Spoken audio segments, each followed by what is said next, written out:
Friends, I welcome you all to this Safety in Acidity Management CME. We have a very illustrious galaxy of panelists who will try to answer all your questions, and they will also give their thoughts about the various aspects of PPE. To my mind, there are some relevant issues which I am enumerating for your consideration and for my panelists' consideration. Some issues could be the side effects of PPE on kidneys, whether they can be given in pregnancies, what about their role in mitigating the side effect of NSAIDs. We all know NSAIDs cause lot of acidity and acid peptide diseases, how good the PPIs are. Then whether PPIs can be given over a long term period. Some people feel that newer PPIs are better. If there is any ground to suggest that the newer PPIs are better, what are the pharmacokinetics and the drug availability models of different PPIs, and how long can we give the anti-ulcer therapy, and what could be the possible mechanisms of other side effects. These are some of the points we will cover. Another very important issue that is coming up is that we know besides PPI, H2 blockers are commonly used. Now ranitidine has been in vogue for more than 40 years, but recently there have been some FDA objections that it contained NDMA, which is a pollutant and it is a carcinogenic molecule. So the presence of NDMA has led to FDA saying that ranitidine should not be used. So that has become a major subject of paranoia and fear. We will try to discuss that also, that where do we stand in terms of ranitidine and H2 blockers per se. So I welcome you all, and my panelists are there. They will give their brief, their talks, and then we will take the questions. All the listeners are welcome to ask any doubt or question they have. I am Dr. Sunil Prakash. I am Director and Head of Nephrology and Renal Transplant Service at BLK Super Speciality Hospital, Pusa Road, New Delhi. Before going further, I would like to spend a minute how these PPIs work. All these drugs are absorbed in the stomach and they get attached and block the hydrogen potassium ATPase pump, which is the proton pump of the parietal cells in the stomach, and they go and sit in the canaliculi of these parietal cells, and as soon as these drugs come into contact with the acid of the stomach, they become an active drug. So before coming into contact with the active drug, they are prodrugs basically, and this is a class effect. So once they become active, then their effect occurs. It is very important here to understand that these drugs are given in enteric coated tablets, otherwise they will be inactivated in the stomach. So their exposure in the stomach is limited, and ultimately they go in duodenum where they are released in full amount and form. Another issue is that the newer PPIs like pantoprazole and other PPIs, people have a feel that they have much higher efficacy, they have much higher drug levels are achieved in the blood, which is true to a point. But for PPIs, we have to understand that the mechanism of PPI is particular. For example, the drug level in PPI, if it is achieved for about an hour, so even if the drug level goes away in PPI, friends, that the acid secretion it blocks for about 16 to 18 hours. So the drug does not need to be in very high levels in the blood to bring a effect, unlike the antibiotics which we are used to in having a MIC or thing like that. But in PPI you do not need such effect. So in omeprazole, the levels it achieves is less in height, therefore area under the curve will be low and the exposure time will be low and it will get out. So pharmacokinetically, although in lab studies it may appear to be inferior to the newer drugs, but in terms of therapy, in terms of suppression of acid, it is equally effective. So PPIs like omeprazole and esomeprazole etc. will block the basal acid secretion, it will block the maximal acid secretion and the gastrin release secretion also, and bring about the effect. So having understood this effect, let us go further. The advantage of PPI is that they have changed the course of therapy altogether. Earlier, 30 years back, when I was a young doctor, I was a resident, in surgical wards we used to have lot of patients who were suffering due to acid gastric diseases. They used to have peptic ulcers, they used to have dyspepsias, esophageal ulcers, duodenal ulcers, stomach ulcers, and sometimes cancers also. But esophagitis, dyspepsia, acid peptic disease were rampant, and many a time these patients had to go under selective vagotomies, non-selective vagotomies. In Zollinger-Ellison syndrome also lot of surgeries were done, and sometimes gastrectomies have to be done, gastroduodenal bypass had to be done. So these were all very big surgeries, and the patients were relatively people in their 30s, 40s. So they were undergoing very I would say deforming, scarring surgeries. But with the advent of H2 blockers and subsequently PPI, these things have become a thing of the past. So we should not forget the advantage that PPI have accrued to the practice of management of the upper GI symptomatology and pathologies. As I was saying that PPIs have brought in lot of advantage, and we have most of the time get away by medical management, but all good things have other side also. There are issues about the side effects. Any drug which has the effect will eventually have some side effects also. So the side effects which have been accrued to PPIs as a class effect are, from kidney point of view, acute kidney injury, interstitial nephritis are recently being blamed. Besides, hypomagnesemia is very important. Then there are effects like fractures, pneumonias, and B12 deficiencies, to name a few. We will try to cover most of them in our webinar. So let's talk about the kidney issues first, because being a nephrologist, that is my primal concern. There have been most of the time case reports which are anecdotal, intuitive, which have implicated usage of PPIs with interstitial nephritis or acute kidney injury or chronic kidney injury, but there has not been any hard evidence to prove that a drug is causing interstitial nephritis. We have to do two things, at least one of the two things. A, we do a biopsy of the kidney and show interstitial nephritis, and which collates temporarily with the drug, or we stop the drug, symptoms resume after restarting the drug. So when you have a nephritis and the patient was on drugs, you stop the drug, the patient recovers, although it will not be possible ethically to reintroduce the drug, but if the drug is somehow reintroduced and the patient recovers the symptoms, then it surely suggests that the drug is the implicator. There have been many case reports and anecdotal reports, we cannot go into it, but the literature reveals a major meta-analysis which was done by Sierra and Suarez et al. They had sieved through 35-40 years of literature, going through all various publications and your med consults and all those data banks, and they found 60 patients of proven acute interstitial nephritis over nearly 40 years in which PPI were given. Of these 60 patients, 59 patients recovered over 36 weeks, and it is important to note that the average age of these patients was about 75 to 76 years.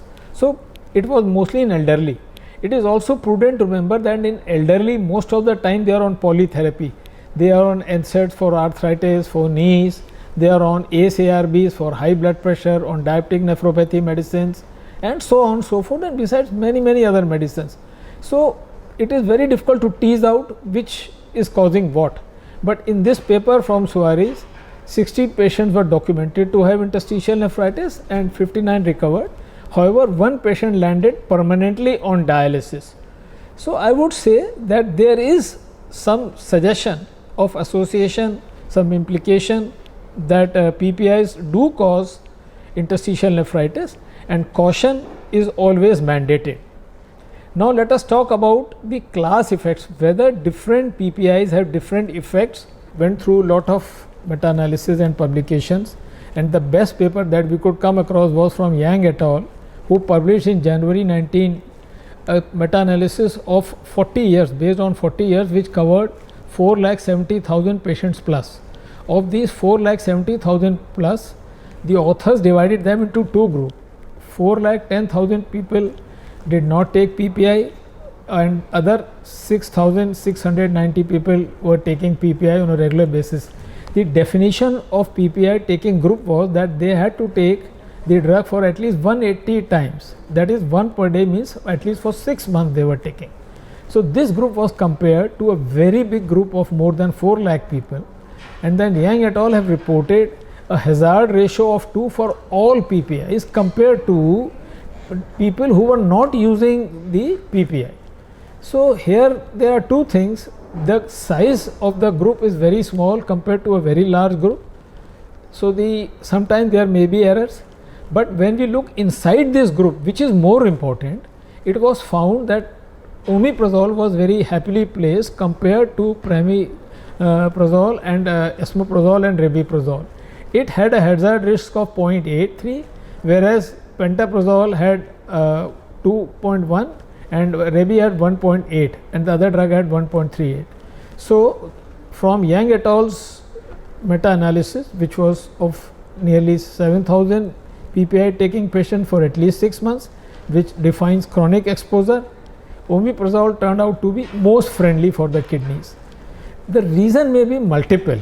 We are looking into the reasons. One is, as I said earlier, it is a myth that you should have a very powerful drug which has a very superior pharmacokinetics.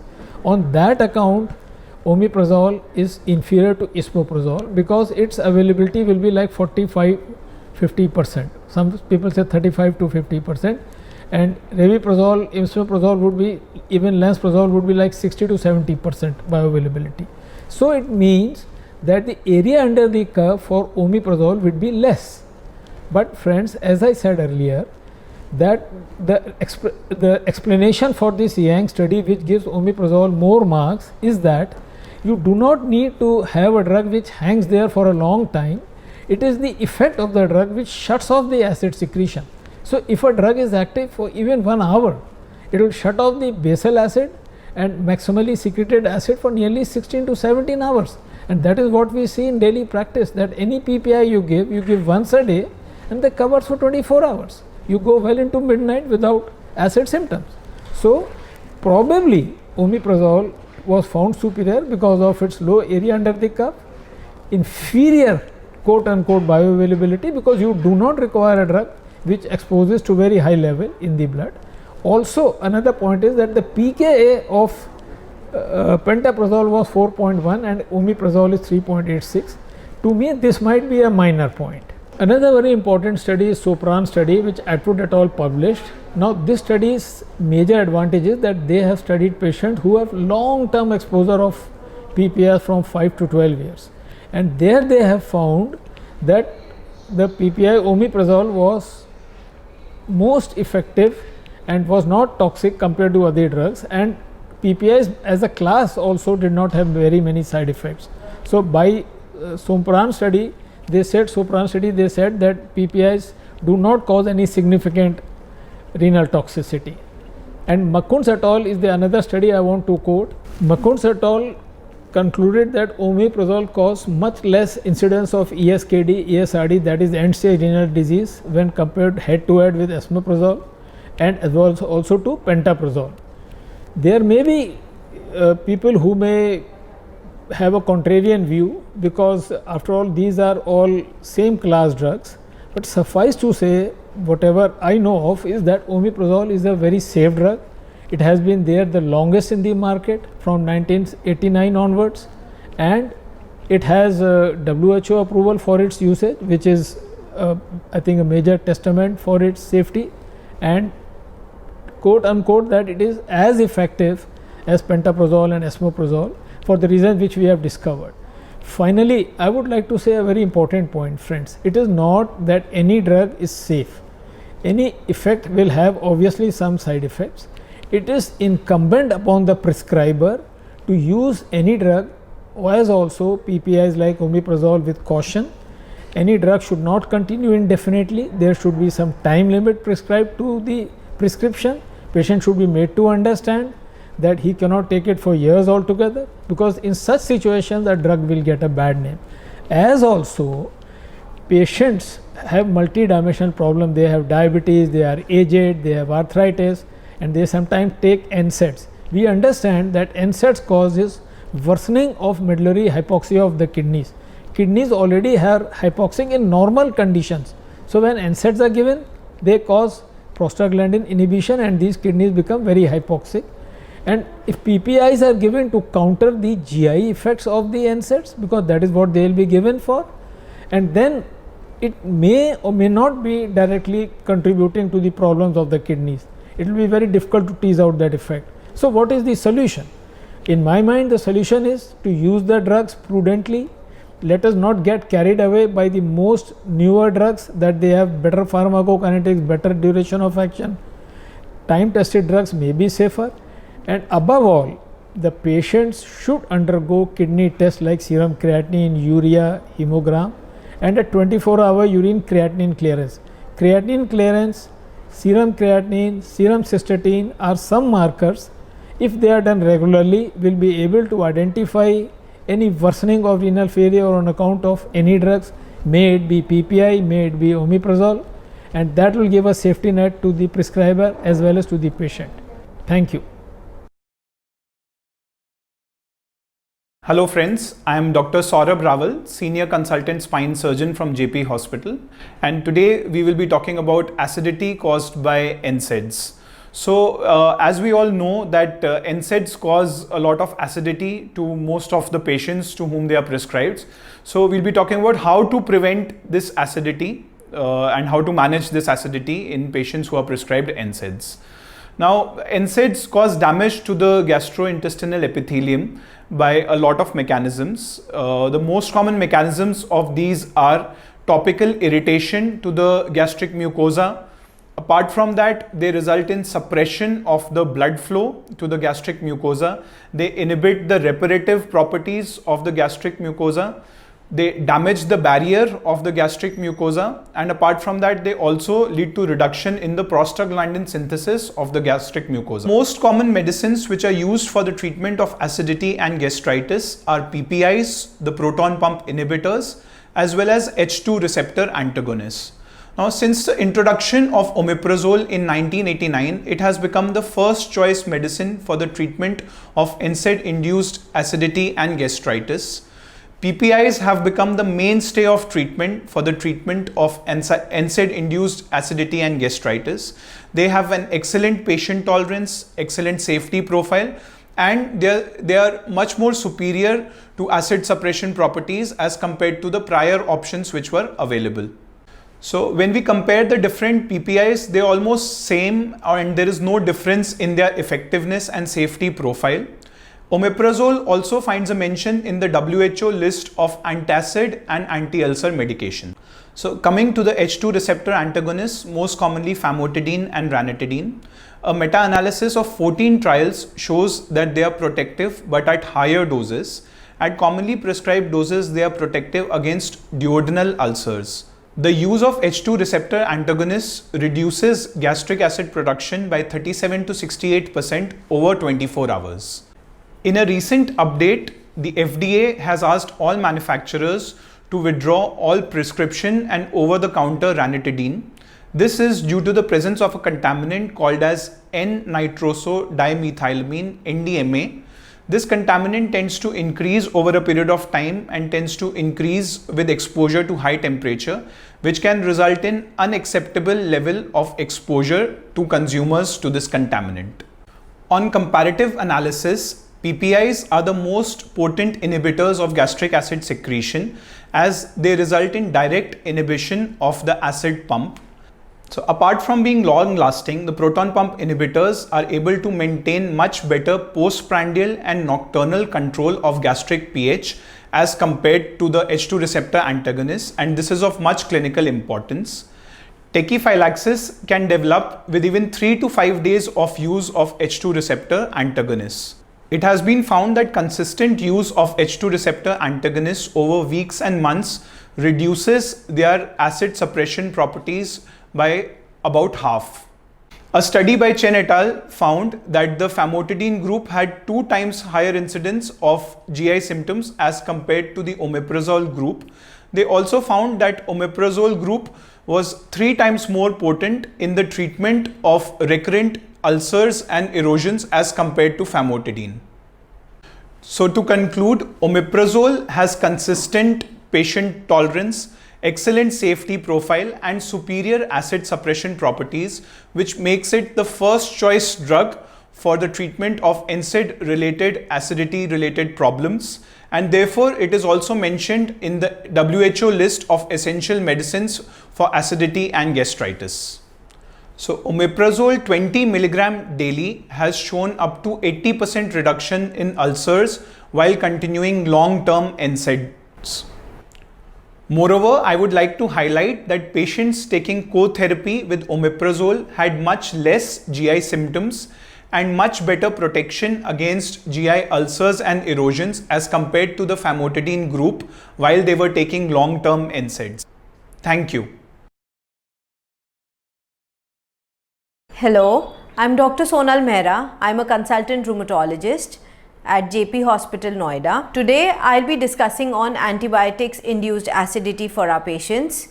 Drug or pill-induced acidity refers to the direct toxic effect of the drug on the esophageal epithelium. Patients complain of symptoms of retrosternal chest pain, odynophagia or dysphagia. It was first described in 1970 by Pemberton when patients took KCl, that is potassium chloride tablets.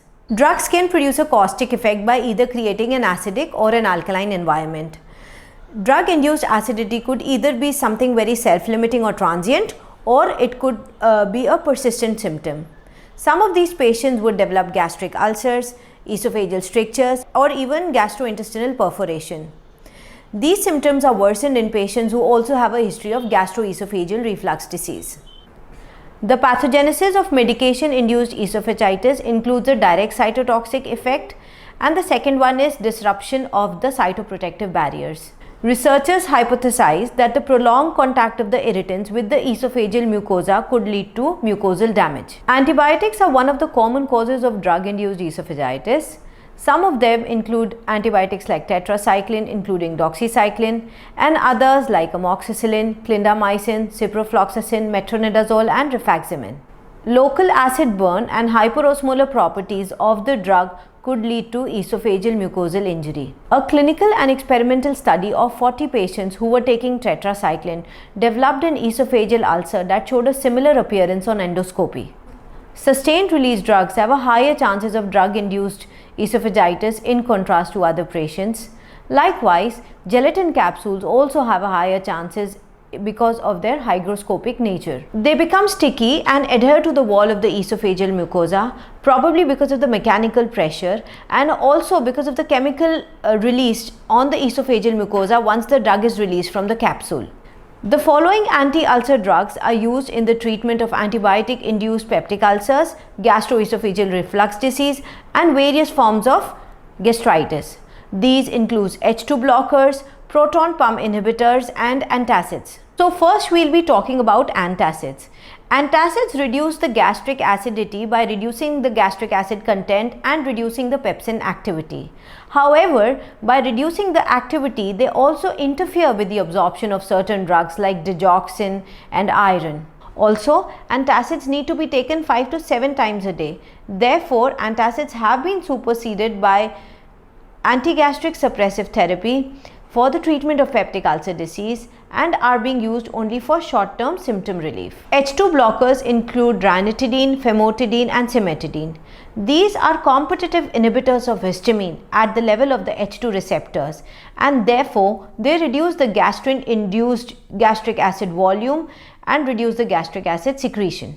They also reduce the histamine-induced pepsin secretion. They are quick onset of action within 30 to 60 minutes and have their peak effect at 1 to 2 hours. Ranitidine, oral, IV and other formulation has been banned from the US market and various other countries because of its unacceptable concentrations of NDMA, that is the N-nitrosodimethylamine, which is a human carcinogen. Cimetidine and famotidine do not contain the NDMA, and also the PPIs do not contain this.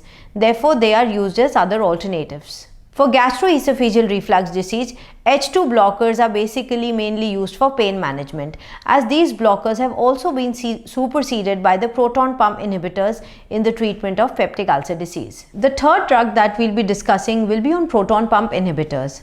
Now, since 1989, once the omeprazole was released, PPIs became the mainstream of treatment of acid disorder. When compared with earlier agents like histamine receptor antagonists, anticholinergics and prostaglandins, PPI inhibitors have excellent patient tolerance, better safety and a super acid suppressing capability. Omeprazole has the highest time to peak plasma level, that is 0.5 hours, in contrast to esomeprazole, that is 1.5 hours, and pantoprazole, that is 2 hours. According to the WHO Center for Drug Statistics methodology, 20 mg of omeprazole is equal to 30 mg of esomeprazole, 30 mg of lansoprazole and 40 mg of pantoprazole in the treatment of gastroesophageal reflux disease. The Canadian Association of Gastroenterology recommends 20 mg of omeprazole is equivalent to 40 mg of esomeprazole, 30 mg of lansoprazole and 40 mg of pantoprazole in the treatment of acute gastroesophageal reflux disease. A small dose of 37.7 mg per day of omeprazole is equal to achieve a target of pH of 4 in contrast to a large dose of 166 mg of pantoprazole per day. Based on the 24-hour mean gastric pH, omeprazole, which has a relative potency of 1, is 4.34 times more potent than pantoprazole, which has a relative potency of 0.23. Studies have shown that long-term therapy of omeprazole up to 11 years is a highly effective and safe therapy for patients with acute reflux esophagitis. Klinkenberg-Knoll et al. Provide further information on the efficacy and safety of omeprazole on the long-term maintenance therapy in patients with gastroesophageal reflux disease. This study showed that omeprazole patients had the high efficacy of this drug for healing of ulcers, lower number of relapses and reduced serious adverse events, make it the first choice for the maintenance of chronic therapy of gastroesophageal reflux disease. Omeprazole also finds a place in the WHO list of essential antacids and various other anti-ulcer treatment medications. On comparative analysis, PPIs remain the most potent inhibitors of gastric acid secretion as they directly block the gastric acid secretion itself. PPIs have a superior biochemical effect in contrast to the H2 receptor antagonist because they maintain the gastric pH of more than 4 for more than 15 to 24 hours in contrast to 8 hours for the H2 receptor antagonist. In addition to the long-lasting effectiveness of PPI, it has superior efficacy with respect to the postprandial and the nocturnal gastric pH control, which is of clinical importance. Tachyphylaxis may occur with H2 receptor antagonist, which may occur within 3 to 5 days of their regular use.